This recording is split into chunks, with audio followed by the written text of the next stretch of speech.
বসিয়ে দিয়েছি, পরিমাণ মতন তেল দিয়ে দেবো। গরম হয়ে গেছে, বেগুনগুলো ভেজে নেব।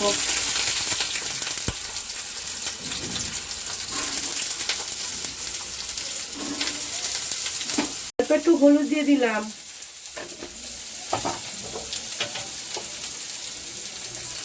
একটু লবণ দিয়ে দিলাম। এবার বেগুনটা একটু ভেজে নেবে ভালো করে।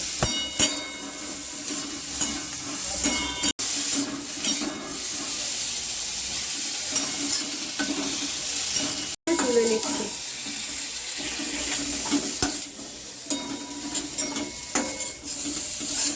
ভেজে নিলাম। সব সবজিগুলো আমি ভেজে নেবো এবার এক এক করে দিয়ে সব সবজিগুলো আমি ভেজে নেব।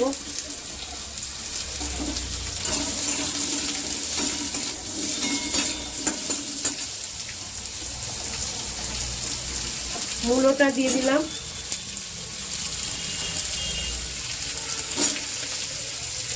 সিমগুলো দিয়ে দিলাম, একটুখানি গাজর ছিল সেটাও দিয়ে দিলাম। দিয়ে এবার হালকা করে ভেজে নেব।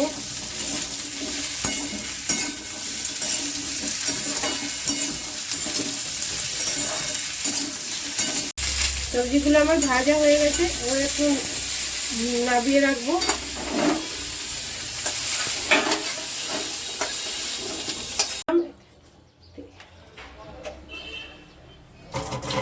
অল্প একটু 5 ফোড়ন দিয়ে দিলাম। নিয়েছি, তাতে নুন হলুদ মাখিয়ে রেখেছিলাম, এটা আমি দিয়ে দিলাম কড়াইতে।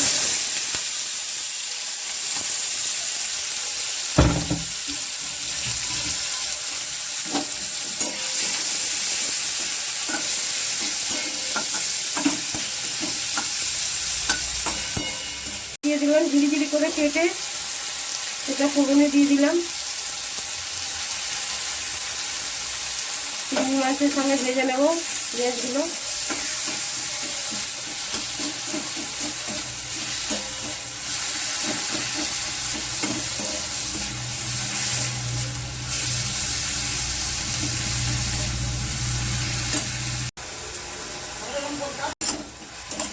ধনে, জিরে, কাশ্মীরি রেড চিলি পাউডার, একটু হলুদ গুঁড়ো পরিমাণ মতো সব একটা জলে গুলে রেখে দিয়েছিলাম, সেটা আমি দিয়ে দিলাম।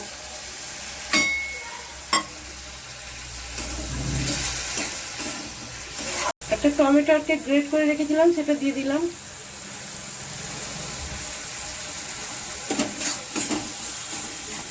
সবজিগুলো দিয়ে দেবো, দিয়ে নেড়ে চেড়ে নেবো।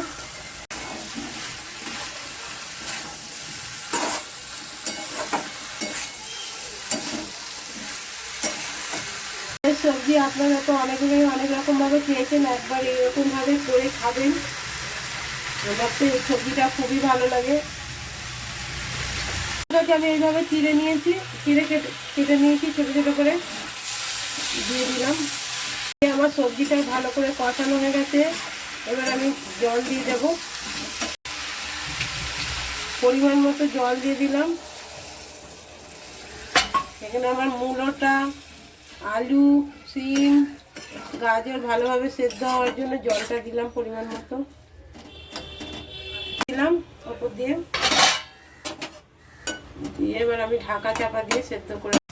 দুটো কাঁচা লঙ্কাকে আরও আমি চিড়ে দিয়ে দিলাম। তরকারিটা হয়ে এসছে, আর একটু ঝোলটা হলে করে নেবো, নামাবো।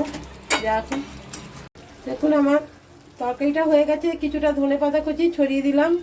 দিয়ে রেসিপিটা ভালো লাগলে লাইক শেয়ার কমেন্ট করবেন, বেশি বেশি করে শেয়ার করবেন, কমেন্ট করবেন, আর আমাকে পাশে থেকে এগিয়ে যেতে সাহায্য করবেন।